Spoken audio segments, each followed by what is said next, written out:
My name's Angelo, and welcome to We Want Picks. I'm going to break down the entire UFC Paris fight card. I'm going to give you my picks, my predictions, and my bets. And don't forget, become a premium member. Premium membership is only $10 a month, and it gives you access to all of our bets early. It gives you access to all of our fantasy picks early. And we now have an optimizer. If you are into DraftKings, we have an optimizer. It helps you build lineups using algorithms, using math formulas, and really just gives you the best possible combinations to help you make money building those DraftKings lineups. Sign up now at wewantpicks.com. Click become a member at the top. It's $10 a month. That's it. And you hear us say week in and week out, we've got bets up there for fights in the future. We have some UFC Paris bets. I'm going to break them down now for you. But they've been up there for a little while, and there's already been some line movement, so you could have gotten in on those bets before those lines get away from you. WeWantPicks.com. Click become a member at the top. It's $10 a month. Don't be a cheap bastard. That's $2.50 a week. The daily fantasy optimizer, the daily fantasy projections. You hit one freaking bet, it pays for many months worth of membership. Don't be cheap. WeOwnPicks.com. At the top, click become a member. And we're just giving away money here. If you want $50 from us, all you need to do is go to WeOwnPicks.com/bets. Sign up with any one of our betting partners, make a deposit, and I send you $50. That's WeOwnPicks.com/bets. Sign up, make a deposit. I'll send you $50. And listen, we are coming off UFC 278. UFC Paris is not for 2 weeks. So we're going to do this breakdown. Hopefully you find some value in this. Hopefully we're getting ahead of these lines. Premium members got way ahead of them, but the rest of you will get ahead of them because we got 2 weeks to work with here. But I will do another one of these videos before the fight. I'm assuming some things are going to change here. And if they do, I'll do another breakdown. So depending when you're watching this, go to our channel, look for the other videos because we have probably some updated breakdowns for you. And UFC 278, very quickly, was okay. It was not the greatest pay-per-view. The main event, what a finish that was. And Jacob called it. If you don't know, I'm not the only person on this channel. Jacob does breakdowns with me as well. He does a lock of the week, which is an underdog pick every single week. He is riding an 8-fight win streak. That is 8 fights in a row where he picks one single underdog. And some of them are pretty dramatic, plus 300, plus 200. Last night he had Leon Edwards. Again, 8 weeks in a row. Congratulations to him. Make sure you like, subscribe, and do all the things. And let's jump into this UFC Paris card. It's a weird card. Lots of short notice fights. Lots of UFC newcomers. They're just grabbing anybody that looks French and speaks French and slapping them on this card regardless of the turnaround time. And opening it up, we got Ziam taking on Michal Figlak. The names, I'm going to butcher these names today. But Ziam's a long, rangy striker who also works well in the clinch. He manages range with solid leg kicks, and if he works to a clinch, he's got solid elbows. He's a technical fighter, and he does avoid risks. He picks his shots well and only engages when he sees an opportunity, meaning he has no issue waiting on the outside for the perfect time to come in and mix it up before quickly working back out to range. He takes his time, and he looks to point his way to a victory. Michal Figlak is a powerful striker and has solid grappling as well with an aggressive style. He's always plotting forward, and he controls the middle of the cage really well. He can be hittable, but it doesn't stop him from pressuring forward. He has very good wrestling, but he uses it defensively more than anything. When he does take shots, they are clean doubles with his head on the outside. All around, Figlak is very skilled, but he can be hittable. I expect Ziam to be the better striker in this matchup. He's not really going to have the power of Figlak, but he will have the technical advantage. Figlak manages the middle of the cage well, but that plays into what Ziam does. He likes to stay on the outside and pick his shots. If Ziam had power, he would absolutely be the pick, but he doesn't have power. So he isn't really a threat to do anything other than pot shot his way to a decision. I think Figlak misses with a ton of these big power shots, gets picked apart with the jabs, but then I think he's going to move to his wrestling. I see Figlak winning a decision, but if he doesn't shoot, I can see Ziam taking it. But I do think Figlak is the pick. No bets here because he's a UFC debut, and Ziam does have a clear path himself with dancing around the outside and trying to defend those takedowns. But Figlak is the pick to open up the card. And that takes us to Benoit Saint-Denis, and he's taking on Gabriel Miranda. And the UFC Paris, like I said, they're doing everything possible to load this up with French fighters. Benoit has a really quick turnaround. He just fought in June. He was supposed to fight Christos Gallegos here, but Christos dropped, so now he is fighting Gabriel Miranda. Benoit's a very good wrestler, which is really well-timed shots. He's got a ton of pressure on top. He isn't a cage-grinding wrestler. He actually is like lower your level, take a shot, attack the legs type of wrestler, which, as you know, I love to see that. When he gets it to the ground, he has very good pressure, and he works the submissions well. He has a ton of power in his feet, which he brings with him to the ground, but he can be hittable. We've seen fights like against Zaleski where if he can't keep you on the ground, he gets worked on the feet. He is coming off a win over Stoltzfus in June where he did showcase his grappling with 3 takedowns and a submission in the second round. Gabriel Miranda is a slick grappler with his own solid takedowns. He's very much an old school BJJ guy, so he will work from position to position and look for submissions instead of pounding away on top. The problem is that he can be submission or bust at times, and at this point in MMA, submissions are coming from scrambles. It should not be your plan A. If you do your own research on Gabriel Fly, that's his nickname, you're going to be hard-pressed to find almost any footage of him throwing punches at all. He immediately just starts diving at legs and looking to grapple. He's also so good and so comfortable with BJJ that he is totally fine getting the takedown and then getting swept and fighting off of his back. And I love Benoit in this matchup. This is MMA, and he's clearly the MMA fighter in this matchup. Obviously, Miranda will be stupid dangerous if he's controlling the ground exchanges, but I don't know if he can get it there. Benoit's listed at having a 100% takedown defense, but that's a bit hollow, right? He's only defended 4 takedowns in the UFC, and they were all from Zaleski. The real question here isn't who's the better MMA fighter, because that's Benoit. The real question is, does Benoit know that he shouldn't go to the ground? He might start grappling out of instinct, right? That's what he does, and he might just fall into that rhythm and then get himself submitted. So hopefully Benoit keeps this standing and puts on a show. If it ends up going to the ground, I'm hoping for a tight guard, elbows on the inside, and just working Miranda's face. So Benoit Saint-Denis is the pick.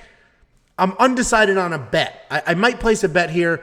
My only concern is when you get some of these grapplers that are fighting other grapplers, even if they have the clear striking advantage, sometimes they just fall into that habit. They just start grappling even though he shouldn't. But Benoit is the very clear pick. That takes us to Ricardo Ramos, and he's taking on Danny Henry. Ricardo Ramos is a very dangerous fighter who's good everywhere. He's also tall and rangy with slick BJJ. He has high kicks, spinning kicks, a great jab, and solid leg kicks. If it hits the ground, he's always hunting for a submission and is very fast in those transitions. Ramos does an incredible job of making adjustments for specific fights. We've seen him fight like a striker when he defended 5 out of 7 takedowns against Zybura Tugarov, and then fight like a grappler when he got 8 of his own takedowns against Bill Algeo. He's coming off the spinning back elbow knockout over Danny Chavez in June, which is actually the second of his career. Danny Henry is coming back after 2 years away and 2 losses in a row. He's a busy striker with solid footwork and nice volume. His takedown defense is less than stellar, and that has been an issue in the past, but 2 years away is plenty of time to work on defense. So it's always hard knowing what someone will look like after these long layoffs. He's very long and he uses his length well. He leans into his jab. He sends full head kicks, uses long man BJJ on bottom like triangles and chokes and arm bars. Ricardo Ramos is a massive favorite in this fight, and I honestly tend to agree with that.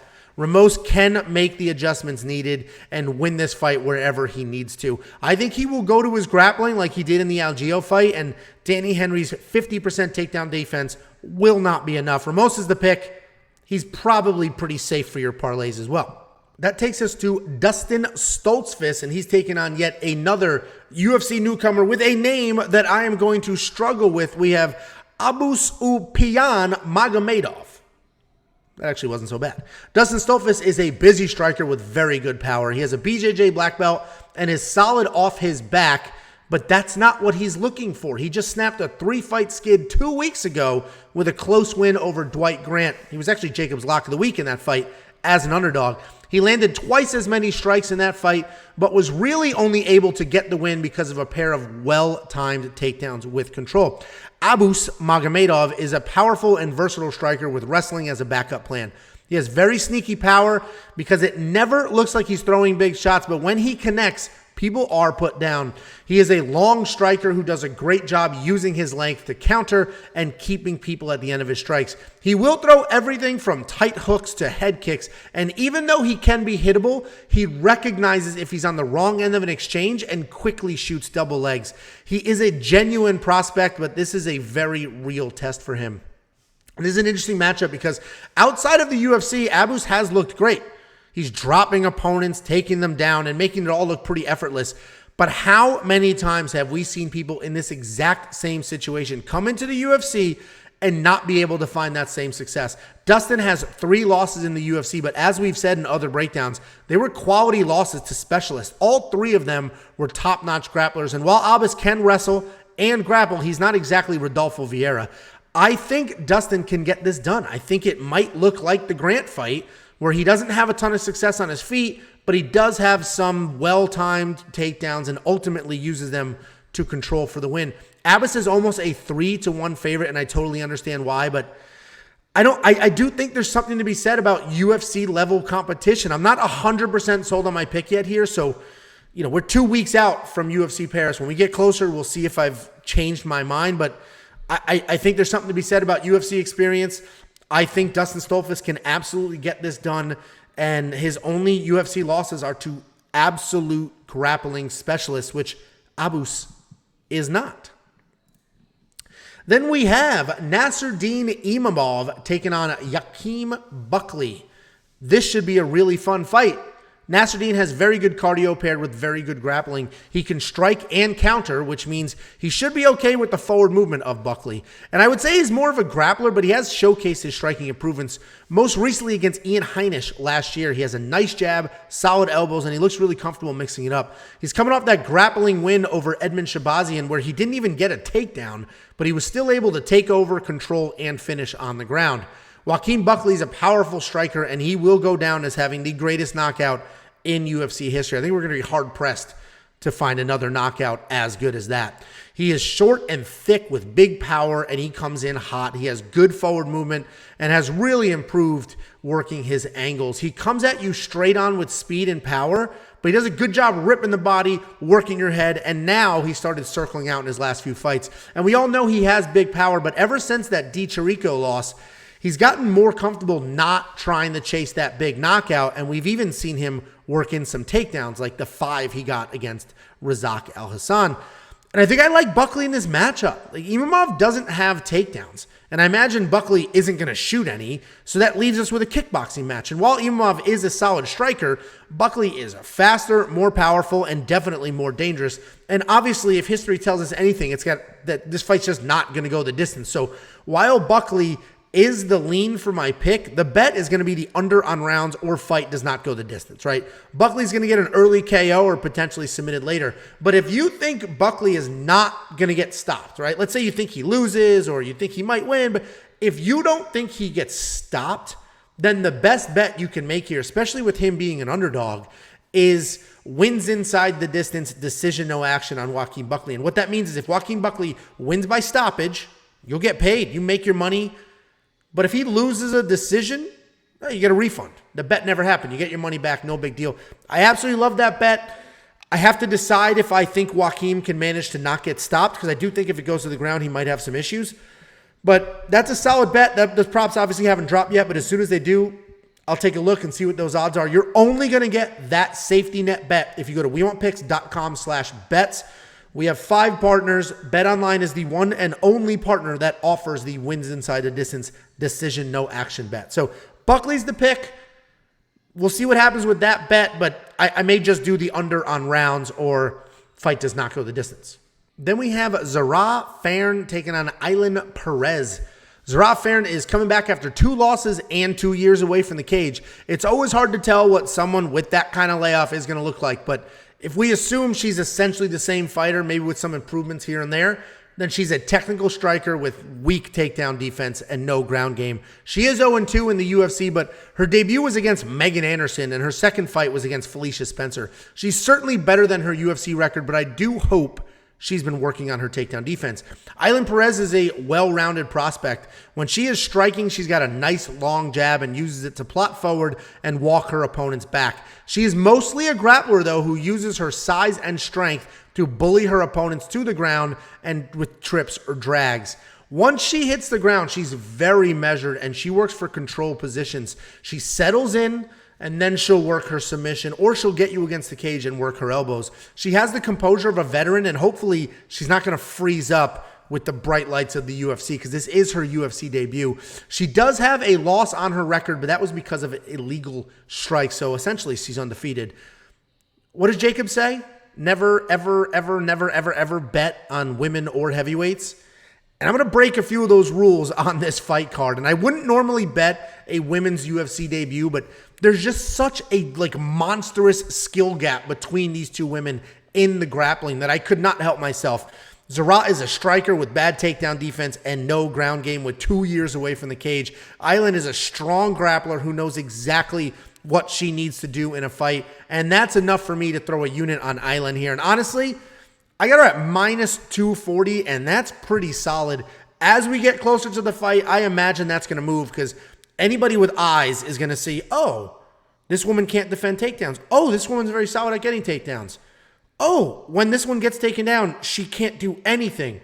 Oh, when this one takes you down, she goes to work and you can't get up. Very clear, minus 240, moneyline bet on that. That has been up for premium members, so hopefully you guys got that ahead of the line movement. And if you want to become a premium member, it's freaking $10 a month. All this content we give you, $10 a month, don't be a cheap bastard. WeOwnPicks.com, click become a member at the top. You get bets early, long before these videos. You get DraftKings analysis, a DraftKings lineup optimizer that will help you build a lineup using math equations and formulas. We will give you all sorts of other fantasy plays and all sorts of early picks and predictions. WeOwnPicks.com at the top, click become a member. It's $10 a month. That's $2.50 a week. Become a member. Then we have what is probably fight of the night. And actually, another plug here, BetOnline has been allowing you to bet on what fight of the night will be. So when that prop drops, I would take a look at the odds, because this will likely be the fight of the night. We got Charles Jourdain taking on Nathaniel Wood. Charles Jourdain is a fun come-forward striker who has a great chin. He's incredibly fast, has great timing, and is willing to take chances with spinning and flying attacks. He's coming off a grappling loss to Shane Burgos, where he showed just how incredibly tough and conditioned he is. He was taken down twice, gave up 6.5 minutes of control time, but he never stopped coming forward with 100% effort, and he ended up landing more than 100 more strikes than Shane in that decision loss. A lot of people think he won that fight. Despite a handful of attempts, though, Charles has 0 takedowns in his UFC career.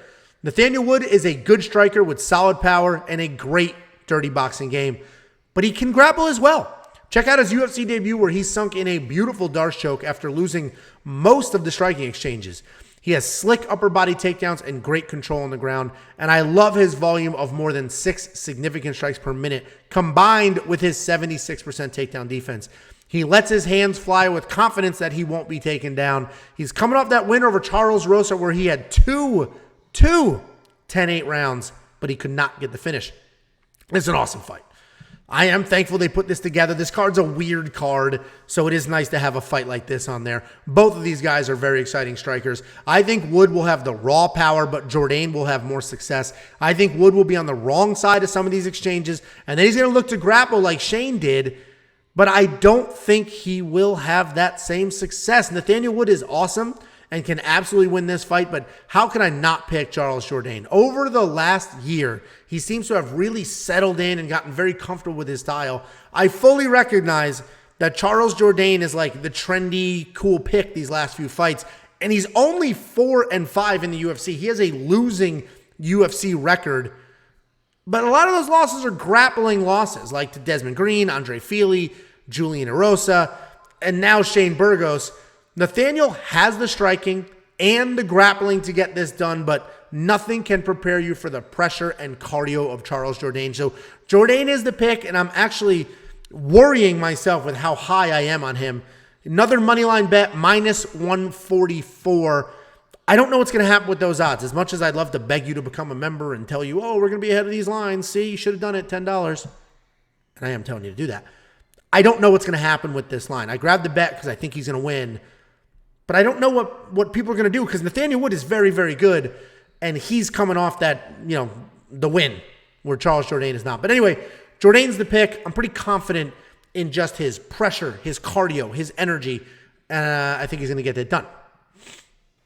Then we got Taylor Lapilus taking on Khalid Taha. Taylor Lapilus is a fantastic kickboxer with incredible footwork. He does a very good job working in and out of range. He comes in for his attacks, throws a combination, and then strikes his way out of the pocket. By the time his opponents throw their own strikes back, Taylor is gone. He's out of that pocket. He's out of there.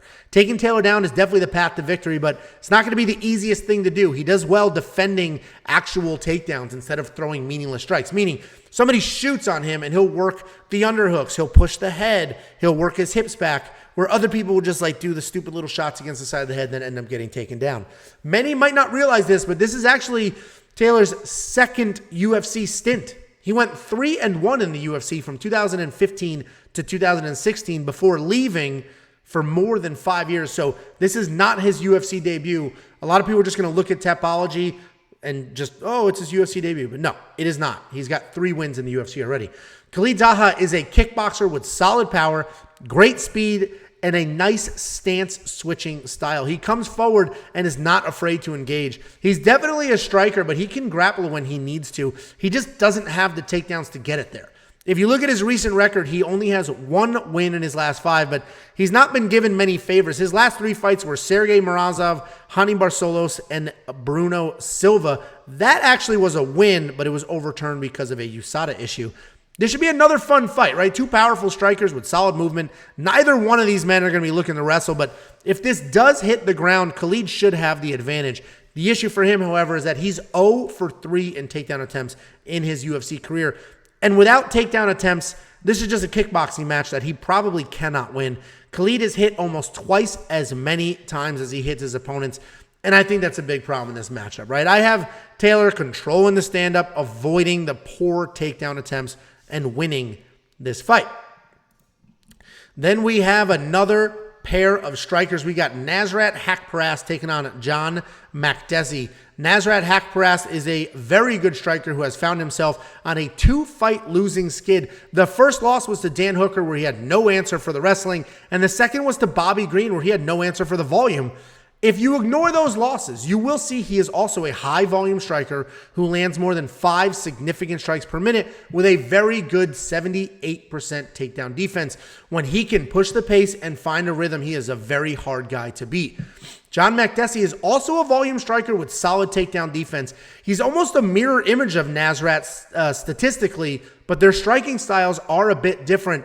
John is the more technical and striker, and he relies on his pace. He likes to start exchanges with his hands and then end them with low kicks. He is a shorter and compact guy, so movement is everything to him. And if you could take out his legs, you can have success because then he doesn't have that movement. On its surface, this matchup is essentially power versus technique, but Nasrat is more than just raw power. A lot of his power actually comes from well-timed counters and surprising speed. If Makdessi was more active than 1 fight a year for the last 4 years, he would be a very live underdog here, but I think age and inactivity is going to keep him a step behind the much younger, faster, more powerful Haqparast. It's possible Nasrat gasses and gives up a round, but I think Nasrat's a solid play, and I have him winning this fight. We have seen more underdogs win these last few weeks than the last 6 months combined, so Makdessi certainly can win with that trend, but I just see Nasrat being a step ahead and getting this done. Then we have Alessio Di Chirico taking on Roman Kopylov. Alessio Di Chirico is a solid kickboxer with really nice high kicks and versatility. He has good forward pressure and that versatile striking style that really helps keep his opponents guessing. He doesn't go to it often, but he does have wrestling in his back pocket. He has 11 takedowns in 10 UFC fights, with 2 against Kevin Holland and 4 against Julian Marquez. Roman Kopylov is also a good kickboxer who has had success in the actual kickboxing world outside of MMA. He's a low output guy who picks his shots and tends to throw one strike at a time until he settles in and weaves together nice combinations. In both of his UFC losses, he was taken down with no answer on the ground and couldn't work his way back up. Roman's striking is legit good, and he has very real power. This fight's a pick 'em on paper, and I honestly agree with that, right? Both men are solid strikers with power, but low output. Roman's the more technical striking from a pure kickboxing perspective, but I also think Alessio's the better MMA fighter. He has wrestling as a backup plan and far more experience. Roman has yet to find a win in the UFC, and if you dig into his regional fights, you'll see that his record's a bit hollow. I think Alessio finds his 5th UFC win in what will likely be a decision. Then we have the co-main event of the evening. This could be the co-main of a pay-per-view. This is a very good fight. We got Robert Whittaker taking on Marvin Vettori. Robert Whittaker is a very diverse striker. He has really good volume and is incredibly active. He's constantly mixing up striking and movement patterns. He'll lay out really heavy leg kicks and then immediately charge forward and chase the head. His only losses since 2014 are to Izzy, and their rematch was incredibly close. A lot of people think he won that fight. After the first loss to Izzy, Whittaker took almost a year off, and he came back looking like a completely different fighter. He dismantled Darren Till, Jared Cannonier, and Kelvin Gastelum. And what's interesting about those fights is while Robert kept his aggressive striking, he also seemed more measured and worked in takedowns. His first 14 UFC fights, he had 4 total takedowns. In his last 4 fights, he's had 10 takedowns total. Marvin Vettori is a brick-headed grappler who has become a striker as of late. He's got a good set of diverse takedowns from body locks to nice hit-and-run doubles. His striking continues to improve, and he's gotten very comfortable on his feet. And that's obviously a good thing, but can also be a problem if he has that false confidence thinking that he can stand with people and get sucked into a kickboxing match. He did outstrike Paulo Costa 214 to 172, and he only attempted 1 takedown in that fight, which he got. But Whittaker is not Costa, and Marvin's going to need to grapple here, which is easier said than done, right? Matching up against Whittaker's 83% takedown defense is Marvin's less than 50% takedown accuracy. He does average over 2 takedowns per fight, but he has struggled in the past with keeping people there. The only person to ever take down Whittaker more than 1 time in a fight is Yoel Romero, and he lost those fights. Whittaker's an easy pick here. He'll be faster, far cleaner striker. He's got 5-round cardio, even though he's only going to need 3 here. Vettori is almost impossible to put down with strikes, so I do see Whittaker having no issue just pot-shotting, jabbing, and dancing his way to a decision win. If Marvin can get his wrestling going, he may have some success, but I just don't see it happening. Whittaker's the pick. I got a 1-unit moneyline bet at minus 235. This is another one where I think those odds are going to move. And I've had this Whittaker bet for a little while. The odds are already starting to move. He may flex up to like a minus 3 or minus 400 favorite. I just don't see Marvin Vettori winning this fight. Become a premium member. You get access to all of our bets as we place them, which many times is weeks or even months in advance. Jacob already has bets up for Petr Yan versus Sean O'Malley. If you want to check those out, WeWantPicks.com. Click Become a Member at the top. It is freaking $10. Don't be cheap. $10 gives you access to all of our bets, all of our fantasy predictions, and we even have a DraftKings lineup building optimizer. Then we have the main event of the evening. We have what is probably the easiest fight to break down on this card. We got Ciryl Gane taking on Tai Tuivasa. I actually don't know, like my instinct is to say, oh, this is a fun fight. I don't know if this is going to be a fun fight to watch, but we'll see what happens. Ciryl Gane, as we know, is a technical striker with high volume and a really well-rounded arsenal. He'll kick, he'll grapple, and he'll just play that best in-and-out game in heavyweight history. His striking differential is a very impressive almost 5-2, which means he hits his opponents almost 5 times for every 2 that he takes. And that just speaks to how incredible his footwork and movement really is. He also uses that footwork to set up takedowns. He took down Dontel Mays 3 times, Rozenstruik twice, and Ngannou once in that fight. And that Ngannou fight was interesting because Ciryl landed more strikes and had success on his feet, but he had no answer for the wrestling, and he struggled to get off his back. Tai Tuivasa is a heavy-handed striker, but he has solid volume and mixes in kicks really, really well. He has always been fast and powerful for his size, but he is much sharper and more composed recently. Tuivasa has fantastic leg kicks, a piercing jab, and a big overhand. His takedown defense is just okay at 50%, and he has 0 offensive takedowns in the UFC. You could argue Tuivasa's biggest asset is his chin. He has a cement head, and he's not really a guy that you can easily knock out. But we have seen a few cracks recently with the big power from Hardy and Lewis. Obviously, they lost those fights, but Tuivasa wore those shots, and it was clear that they affected him. And we don't need to overcomplicate this. Tuivasa is going to be live for a one-punch knockout, but in all likelihood, Gane's just not going to be there to hit. He's going to be dancing around, showcasing that footwork, and have Tuivasa swinging at air. I expect Gane to work in takedowns the same way he did against other powerful strikers in the past. This is likely a technical one-sided clinic. Basically, Gane's just going to put on a show here. But as we saw at UFC 278, one strike with less than a minute left can change the entire fight. Gane is an easy pick. I think he's safe for parlays right now. But I just recommend if you're going to do it now, because I could be way off here, but I think Gane's going to flex up to the -7, -800 range.